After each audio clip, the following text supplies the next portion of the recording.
நீ நல்லவனா இருந்தா எவ்வளவு நல்லா இருந்திருக்கும். எது நல்லவனா இருக்கணுமா?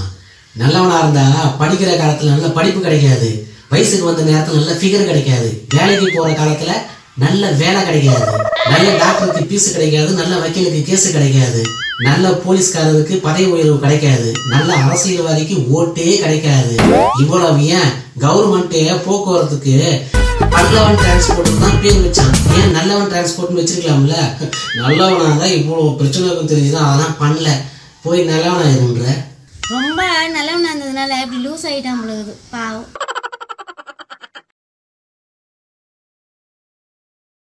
ஏண்டா சேகர், மளிகை சாமான் வாங்குறதுக்கு ஒரு 500 ரூபாய் இருந்தா கூடண்டா. காசுலாம் இல்லை, போமா. ஏண்டா உங்க அப்பனும் நீயும் இப்படியே சொன்னா நான் எப்படா குடும்பத்தை நடத்துறது? ஏன் நான் மட்டும் தான் பொறுப்பா இருக்கணுமா? அந்த ஆள் குடிச்சிட்டு கூட சுத்தி நிற்பான், நான் பொறுப்பா இருக்கணுமா? காலம் போன வயசுல இது என்ன பங்களா நாய் மாதிரி மொசு மொசுன்னு ஸ்டைலா? பேரம்பேத்தி பார்க்க வேண்டிய வயசுல தருதல மாதிரி பங்கு வச்சுன்னு சுத்துறான். அப்படியே அர்த்தம் பாரு. ஏண்டி வடிவே, எதுனா சாப்பாடுக்கு படி என்ன ஆக்கி வச்சுக்கிட்டேடி, வயிறு ஒரே கப கப இருந்துடி. சாப்பாடு எதுவும் பண்ணலையா?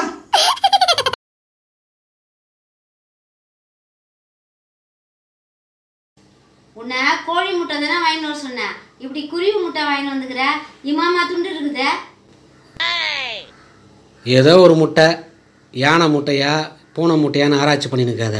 அது கோழி முட்டை தான், குருவி முட்டைலாம் கிடையாது. ஏதாவது நொட்டு சொல்லி நிற்பேன்.